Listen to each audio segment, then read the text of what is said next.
तो देखिए, पिछले क्लास ने हम लोग ने बोला था कि गवर्नमेंट ऑफ इंडिया एक्ट 1935 पढ़ेंगे। तो पिछले क्लास में हम लोग का एंड यहीं पे हुआ था कि गवर्नमेंट ऑफ इंडिया एक्ट 1935 पढ़ना है, जो कि बहुत बहुत इंपॉर्टेंट है। तो हम लोग ने कहाँ तक पढ़ा था? तो हम लोग ने यहीं तक पढ़ा था, 1935 तक। और स्टार्ट कहाँ से किया था? हम लोग ने 1600 ईस्वी से स्टार्ट किया था। हम लोग का हिस्टोरिकल बैकग्राउंड था। 1600 ईस्वी से स्टार्ट किया था, जिसमें ईस्ट इंडिया कंपनी इंडिया में ट्रेड करने आया था। उसको रेगुलेट करने के लिए वहाँ से रेगुलेटिंग एक्ट आया। ये एक्ट 20-20 साल पे होता था। 20-20 साल पे लास्ट एक्ट 53 में आया। तो 53 तक इन लोग का एक्ट आया, जिसमें ईस्ट इंडिया कंपनी का पूरा पावर चला गया। उसके बाद जब 53 में आया, उसके बाद हम लोग का फर्स्ट वॉर ऑफ इंडिपेंडेंस हो गया, जिसके बाद गवर्नमेंट ऑफ इंडिया एक्ट आने लगा। गवर्नमेंट ऑफ इंडिया एक्ट 1858 आया, जिसमें गवर्नर को हटा के वाइसरॉय कर दिया। और इसमें जो गवर्नमेंट ऑफ इंडिया एक्ट 1858 आया, ये एक्ट ऑफ गुड गवर्नमेंट था। क्यों? क्योंकि ये रिस्पॉन्सिबल गवर्नमेंट था, जिसमें वाइसरॉय को जवाब देना पड़ता था आगे आगे सेक्रेटरी को, फिर पार्लियामेंट को। तो ये एक क्या था? रिस्पॉन्सिबल गवर्नमेंट था। इसमें प्रोक्लेमिनेशन भी हुआ 1858 में हर मैजेस्टी गवर्नमेंट का। उसके बाद लॉर्ड कैनिंग आया। लॉर्ड कैनिंग बोले कि इंडियन को इन्वॉल्व करो। इंडियन को इन्वॉल्व करने के लिए इंडियन काउंसिल एक्ट पारित किया गया। 3 काउंसिल एक्ट थे, 1861, 92 और 1909। तो 1909 हमारा लास्ट काउंसिल एक्ट था, उसको भी हम लोग ने डिस्कस किया था 1909 का। हाँ, ये था इंडियन काउंसिल एक्ट 1909 हम लोग ने डिस्कस किया था, जिसमें क्या हुआ था? मुस्लिम लीग का गठन हो गया था। मुस्लिम लीग का फाउंडेशन उसमें हो गया था। ये मॉडले मिंटो ने मुस्लिम लीग का गठन कर दिया था, जो कि डिवाइड एंड रूल का मेन काउज था। फिर पिछले वीडियो में हम लोग ने देखा महात्मा गांधी आ गए थे। महात्मा गांधी क्यों इतने फेमस हुए? क्योंकि मास कम्युनिकेट लीडर थे। उस समय लिटरेसी बहुत कम था और उतने लोगों को समझाना ऑलमोस्ट इम्पॉसिबल था, जिसको महात्मा गांधी और भी बहुत बहुत सारे लीडर ने उसको पॉसिबल किया। लेकिन Mahatma Gandhi as a common बहुत इन्फ्लुएंस किए, इसी कारण महात्मा गांधी को इतना अधिक किया जाता है। और हम लोग को करना क्या था? हम लोग को कॉलोनी से इंडिपेंडेंट होना था। तो कॉलोनी क्या था? जब कोई भी मजबूत स्टेट किसी छोटे स्टेट पे पॉलिटिकल और लीगल रूप से अधिपत्य या उसको अपने अंडर में कर ले, तो उसको कॉलोनी कहते हैं। तो कॉलोनी से हम लोग को डोमिनियन बनना था। डोमिनियन में क्या होता था कि लीगल हम लोग पॉलिटिकल इंडिपेंडेंट हो जाएंगे, लेकिन हर माइजेस्टी यानी क्राउन ब्रिटेन के ही हाथ में होगा, वो डोमिनियन होता है। तो पहले हम लोग को डोमिनियन बनना था, पॉलिटिकल लीगल अपने हाथ में लेना था, उसके बाद हम लोग को इंडिपेंडेंट पे जाना था। तो ये पूरा रोड मैप समझाने में महात्मा गांधी का बहुत बड़ा हाथ था। इसके बाद आया गवर्नमेंट ऑफ इंडिया एक्ट 1919, जिसमें कि हम लोग ने मांगा प्रोविजनल एटॉनमी मांगा, जिसमें कि हम लोग ने इनफैक्ट डोमिनियन पावर मांगा था। डोमिनियन पावर को ही हम लोग बोले प्रोविजनल एटॉनमी मांगे थे, लेकिन हम लोग को दिया नहीं गया, फॉल्स एग्रीमेंट दिया गया। जिसके बाद क्या हुआ? सारे कुछ फॉल्स एग्रीमेंट। जिसके बाद क्या हुआ कि महात्मा गांधी एंग्री हो गए। महात्मा गांधी को इसमें बुरा लगा, जिसमें उन्होंने नन कॉपरेशन मूवमेंट स्टार्ट कर दिया। नन कॉपरेशन मूवमेंट बहुत ज़्यादा विद्रोह को देखते हुए साइमन कमीशन को बुलाया गया 1927 ईस्वी में, जबकि बोला गया था कि 10-10 साल पे इसको रिवाइज किया जाएगा। तो ये 1919 में आया था, 1929 में आना चाहिए था, लेकिन 1927 में ही साइमन कमीशन आ गया। साइमन कमीशन में क्या हुआ? कोई भी इंडियन को कमेटी में नहीं लिया गया, और राउंड टेबल कॉन्फ्रेंस का रिजल्ट 1930 में आया, जिसमें वाइट पेपर कॉन्स्टिट्यूशन रिफॉर्म हुआ, और वही लीड किया था गवर्नमेंट ऑफ इंडिया एक्ट 1935 को। अब हम लोग पढ़ेंगे गवर्नमेंट ऑफ इंडिया एक्ट 1935 में क्या क्या किया गया था।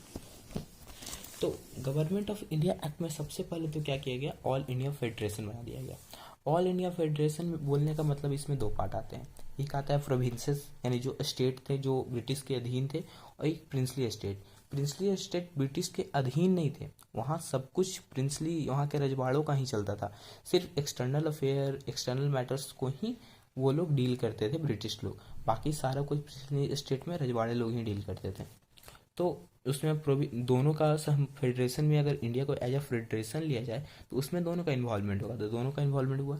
उसमें हम लोग को तीनों लिस्ट मिल गया, federal list, provisional list, concurrent list. और यही हम लोग का ट्रू डिवीजन ऑफ पावर है, ठीक है। और जो गवर्नमेंट ऑफ इंडिया, इसके बाद क्या था? डिसेंट्रलाइजेशन अकर हो गया। जब क्या हुआ? जब ये तीनों लिस्ट मिल गया, तो डिसेंट्रलाइजेशन स्टार्ट होना शुरू हो गया।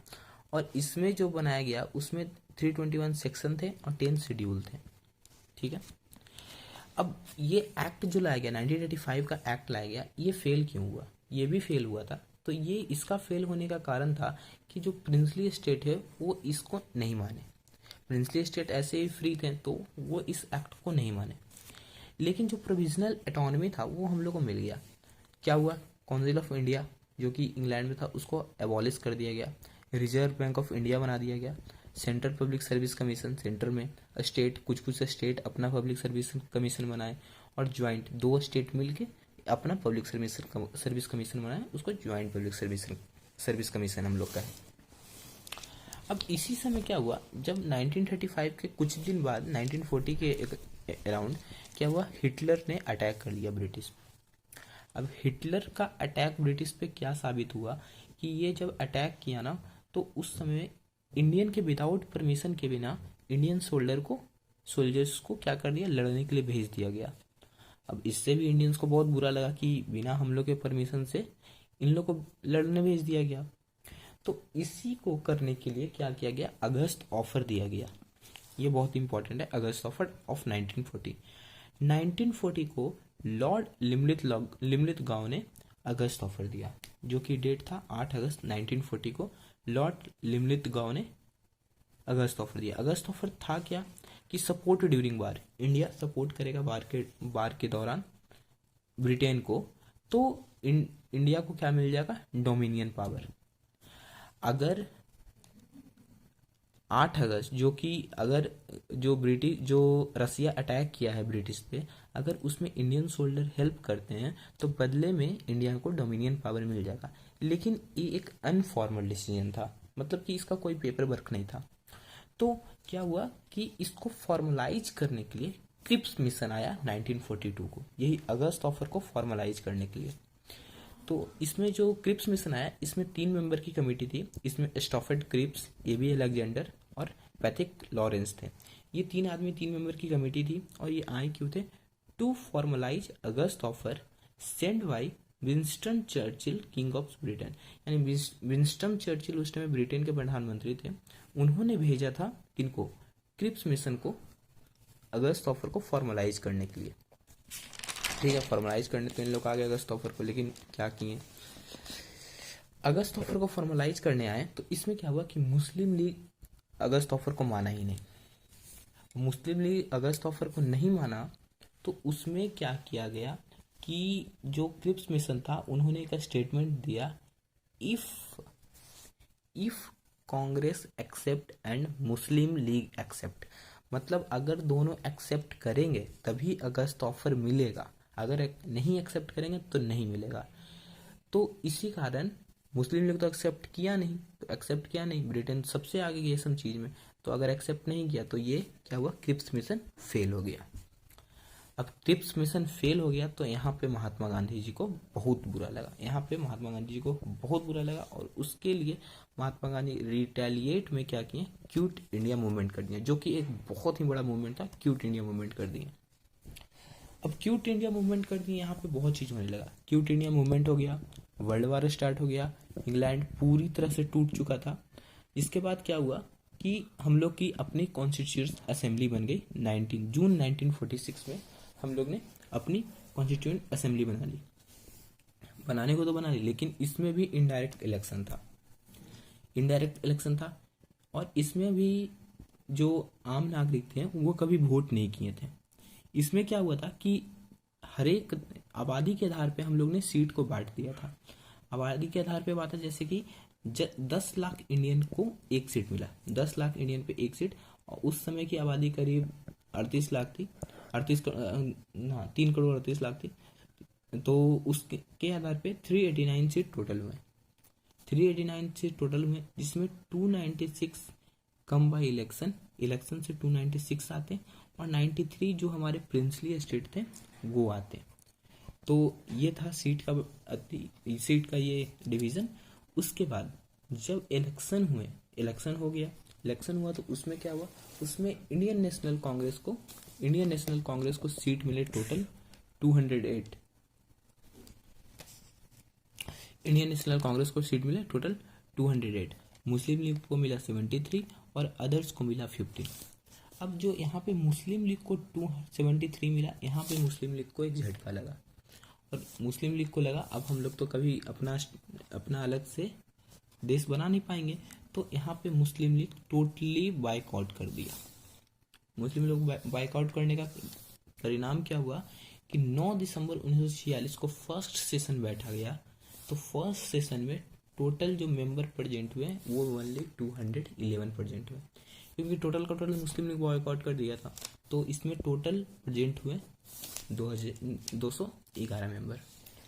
अब जो फर्स्ट सेशन बैठा उसमें अगर उसमें देखा गया तो उसमें हम लोग क्या किए, temporary president, vice president, legal adviser, chairman of drafting committee, ये सब हम लोग डिसाइड किए।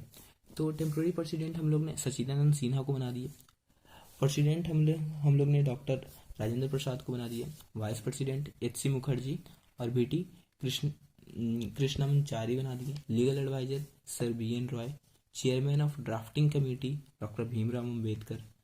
और ये पूरी कमेटी थी, ये 7 मेंबर की कमेटी थी जो कि 29 अगस्त 1947 को बैठी। ठीक है, इसमें टोटल 395 आर्टिकल्स और 8 शेड्यूल थे। 13 दिसंबर 1946 को एम्स और ऑब्जेक्टिव रिजोल्यूशन का एम्स और ऑब्जेक्टिव जो कि हम लोग का डॉक्ट्राइन ऑफ प्रिंसिपल दिया गया। और जो ये कमेटी का डिसीजन था, जो ये कमेटी का जो बनाया गया था उसको अननॉमसली अडॉप्टेड, मतलब कि पूर्ण बहुमत से उसको अडॉप्ट कर लिया गया 22 जनवरी 1947 को। 22 जनवरी 1947 को अडॉप्ट कर दिया गया। तो उसके बाद क्या हुआ कि डॉक्टर राजेंद्र प्रसाद नहीं चाहते थे कि ये मुस्लिम लीग के बिना हो, इसलिए डॉक्टर राजेंद्र प्रसाद ने क्या किया था, एक बार जिन्ना को भेजा था बुलाने के लिए, लेकिन जिन्ना आए नहीं। तो इसके बाद क्या हुआ कि ब्रिटेन से 20 फरवरी 1943 को लॉर्ड माउंटबेटन को भेजा गया। उन्होंने जिन्ना को बुलाया, जिन्ना बैठे और कांग्रेस लीडर बैठे, और उसमें बोला गया कि जिन्ना साहब आपकी क्या डिमांड है। जिन्ना ने बोला कि हमको पाकिस्तान चाहिए। तो फर्स्ट टाइम क्या हुआ, Pakistan demand accepted by Britain अभी तक कभी भी पाकिस्तान का डिमांड एक्सेप्ट नहीं किया था। 3 जून 1947, ये डेट याद रखिएगा, 3 जून 1947 को लॉर्ड माउंटबेटन के द्वारा पाकिस्तान का डिमांड एक्सेप्ट कर लिया गया और पाकिस्तान एक अलग देश बन गया। तो यहाँ तक हम लोग पढ़ लिए, 3 जून 1947 तक हम लोग पढ़ लिए हैं। जो नेक्स्ट लेक्चर आएगा, नेक्स्ट लेक्चर में Indian independence act 1947, next lecture में इंडिपेंडेंस तक पूरा का पूरा खत्म हो जाएगा, पूरा हम लोग का कॉन्स्टिट्यूशन बन जाएगा, इंडिपेंडेंस मिल जाएगा। तो नेक्स्ट वीडियो मत मिस कीजिएगा। नेक्स्ट वीडियो लास्ट वीडियो होगा हिस्टोरिकल बैकग्राउंड का। नेक्स्ट क्लास से हम लोग उसके आगे डील करेंगे। तो वीडियो पसंद आया होगा तो फॉरवर्ड कर दीजिएगा, जिनको भी अगर इम्पोर्टेंट लगे उन्हीं को फॉरवर्ड कीजिएगा ताकि वो कुछ नॉलेज ले सकें। बाकी थैंक यू।